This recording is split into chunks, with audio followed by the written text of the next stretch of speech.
트렌드와 새로움을 이끄는 나라, 구글과 페이스북을 포함해 전 세계 압도적인 기업들이 성장하는 곳, 세계에서 가장 강한 나라, 어느덧 세계의 중심이 되어버린 이곳, 바로 미국입니다.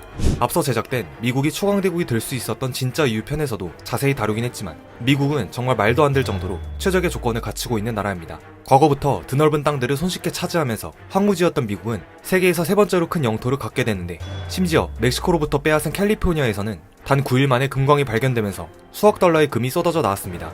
러시아로부터 헐값에 구입한 알래스카 또한 엄청난 양의 석유가 발견되면서 이 땅의 가치가 무려 10만 배가 뛰어버렸죠. 지리적으로 봤을 때도 위로는 얼음이 뒤덮인 캐나다가 내려오기 어려운 자연환경, 아래로는 넓은 사막, 저우로는 바다가 둘러싸면서 주변국들의 침략과 정복을 받기 불가능한 완벽한 위치가 되었습니다.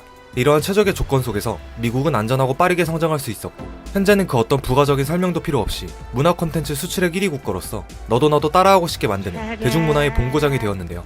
미국이 강한 건 그렇다 치지만 도대체 미국은 어떻게 이렇게 시대를 앞서가고 혁신을 주도할 수 있는 것일까요? 많은 이유 중에서도 큰 부분을 차지하는 것이 바로 다양성입니다. 사실 미국의 힘이 이민의 힘이라는 이야기를 하죠.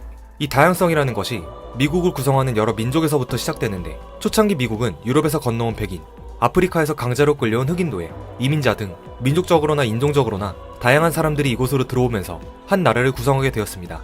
때문에 미국은 세계 각 지역의 사람들로 구성된 다민족의 땅이 되었죠. 시간이 흐른 20세기, 아직까지 세계 패권은 독일과 영국의 영향력 아래 유럽 국가가 장악하고 있었지만 두 차례의 세계대전의 피해로 유럽의 힘은 점점 작아졌으며, 세계대전에서 승리한 미국은 정치적, 군사적으로 최강의 입지를 다지게 됩니다. 이때 미국의 문화는 세계 곳곳에 직간접적으로 막대한 영향을 주기 시작하는데, 특히 제2차 세계대전 종전 이후에는 한국을 포함한 몇몇 국가가 미국의 통치를 받으면서 미국 문화에 상당한 영향을 받게 되죠.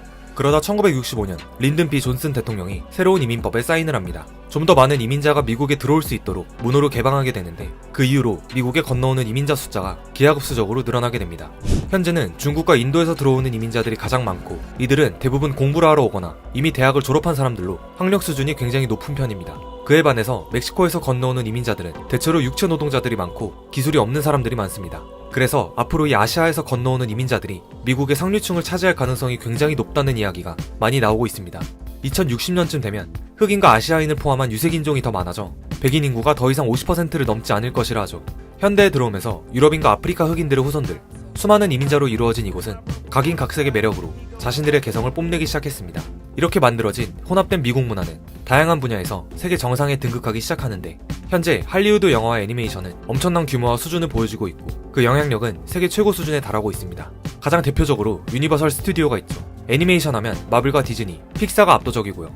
심지어 스타크래프트와 오버워치를 만든 블리자드, 리그 오브 레전드를 개발한 라이엇 게임즈 모두 미국에서 탄생했습니다. 뿐만 아니라 힙합이라는 장르 또한 1970년대 후반 뉴욕 브롱스 남쪽 빈민가에 거주하는 미국 흑인과 남미 청소년들에 의해 형성된 미국의 독자적인 문화입니다. 단지 동네에서 유행하던 힙합이라는 것이 훗날 세계에서 가장 영향력 있는, 그리고 현재 전 세계에서 젊은 세대들에게 가장 인기 있는 음악 장르로 거듭나죠.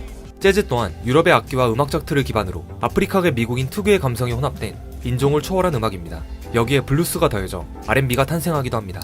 다시 말해 미국은 다양성에서 시작하여 새로운 것을 계속해서 창조하고 있고, 그 독특함과 매력으로 음악과 연애, 게임, 각종 엔터테인먼트에서 세계를 리드하고 있습니다. 그리고 이 모든 것들은 막강한 정보력과 언론으로 전 세계로 전파시키고 있으며, 그 속도는 가히 세계 최고 수준을 자랑합니다. 이렇듯 다른 나라에서는 찾아보기 힘든 이 같은 다양성은 세계 최대 강국 미국이 경쟁력을 유지할 수 있는 힘의 원천이 되었습니다. 미국도 어찌 보면 이민의 힘이 굉장히 컸다고 볼 수 있는데, 지금 IT 산업을 주도하고 있는 여러 기업들, 예를 들면 세계 최고 부자 테슬라의 일론 머스크는 남아공 출신이며, 구글의 CEO인 손다르 피차이도 인도인이죠. 마이크로소프트를 이끌어가는 CEO도 사티아 나델라, 바로 인도인입니다. 결국에는 이민에서 오는 다양성의 힘이 현재 미국을 만들지 않았나 하는 생각이 듭니다.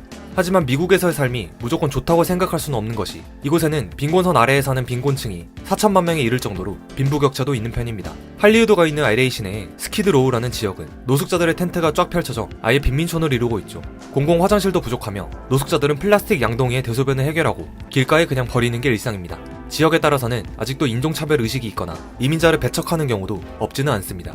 하지만 이러한 사회적 문제에도 불구하고 아메리칸 드림이란 말이 꾸준히 나오는 것은, 놀랍게도 미국이 세계 여러 나라 중에선 여전히 이민자에게 관대하고 열려있으며 차별이 적은 나라이기 때문인데, 상대적으로 학연과 지연으로부터 자유롭고 개인의 능력이 더 중시되는 곳이기도 합니다. 실제 아메리칸 드림의 사례를 보면 미국에서 차별을 받아온 흑인이, 그것도 아프리카 케냐에서 온 아버지 밑에서 아무런 지원도 받지 못하고 자란 인물이 대통령까지 되는데, 그가 바로 버락 오바마 전 대통령입니다. 그는 수많은 인재들이 몰린다는 컬럼비아 대학교와 하버드 로스쿨을 졸업하고 이후 법조계에서 활약하다가 마침내 국가 원수까지 되었죠. 앞서 얘기했듯이 미국의 역동성은 공교롭게도 이 다양성에서 나오고 있습니다. 다양한 문화의 사람들이 공존하는 이 기회의 땅은 어느덧 전 세계 트렌드의 중심이 되어버렸고 현재도 시민들은 자유와 평등의 목소리를 꾸준히 내고 있습니다. 인종과 장애, 성소수자와 빈부 등 차별을 떠나 각자의 색을 인정해주는 것, 그리고 이러한 각자의 매력에서 나오는 다양성의 힘, 과연 우리가 더 나아가기 위해서는 어떠한 노력이 필요할까요? The crowd